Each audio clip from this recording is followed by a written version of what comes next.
Hey everybody, I'm going to read this book, The Polka Dot Horse. Hope everybody's having a great day so far. The Polka Dot Horse by Elizabeth Thiel, illustrated by Terry Milne. It was 7 o'clock on a sunny summer morning when the polka dot horse ran away. No one saw him go, but no one would have cared, for the polka dot horse had grown old. Once long ago, he had been the king of the toys, but others had taken his place. He had been tossed to a corner of the garage and forgotten.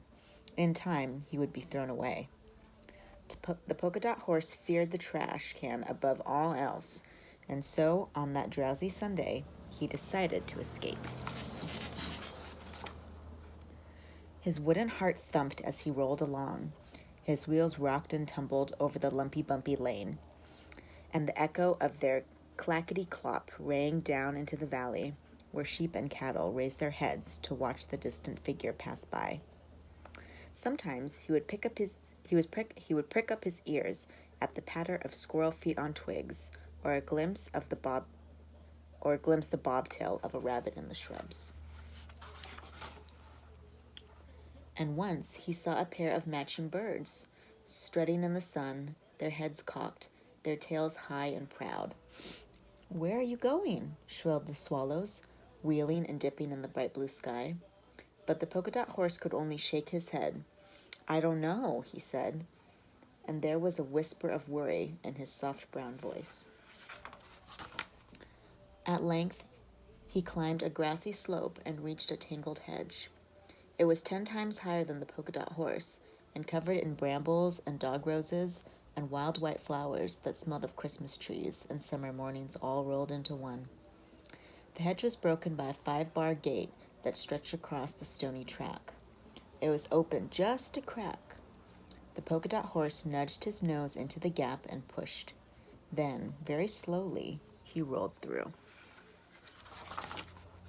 Before him lay a patchwork world of horses, romping in the meadow, rolling in the sun, and the polka dot horse began to sing inside as he turned to face the downhill path.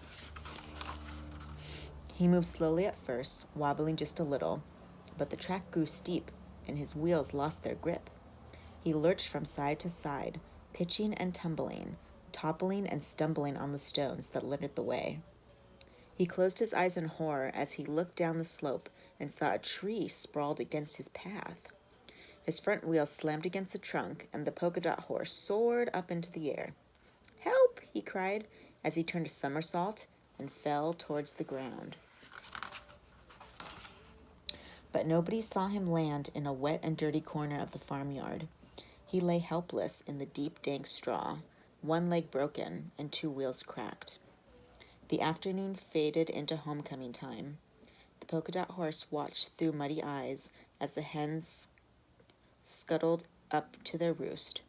He spied the farm cats prowling silently in search of supper-time treats.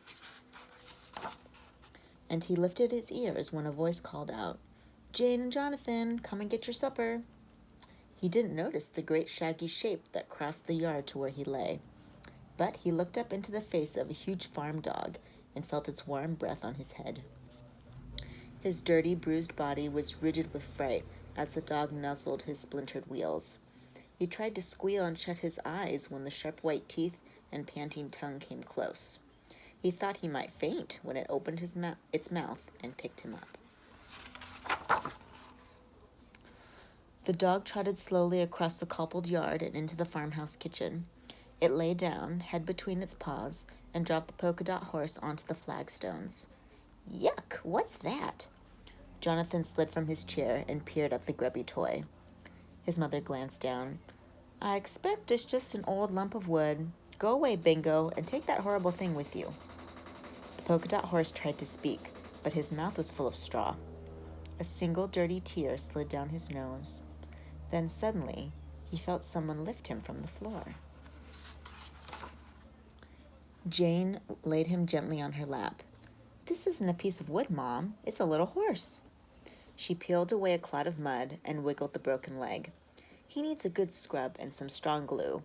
I'll clean him up when I finish my supper. So she took him to the bathroom, where he was bathed in a bubble-filled tub. She washed his mane and tail with proper shampoo and wrapped him in fluffy blue towels. She glued and bandaged his broken leg and mended his rickety wheels. His white paint gleamed and his glassy eyes shone as they had done long ago when he was new. And when Jane held him up to the mirror, he almost laughed and neighed out loud. The moon was rising as she settled him on a soft cushion and told him to rest and recover. He dozed, cozy and warm, while she ran downstairs and busied herself in the kitchen. He slumbered on as she crept through the door and painted quietly in the corner. But he awoke with a sneeze when she stroked his nose and whispered, "Come and see." The polka dot horse moved his legs and blinked. He gazed sleepily about the room. Then a warm glow spread from his middle to his ears and tickled the tip of his tail. Next to the bed sat a cardboard box stable, its door wide open, a blanket tucked inside. And as he snuggled down to dream, he breathed the blissful sigh of a toy that was glad to be home.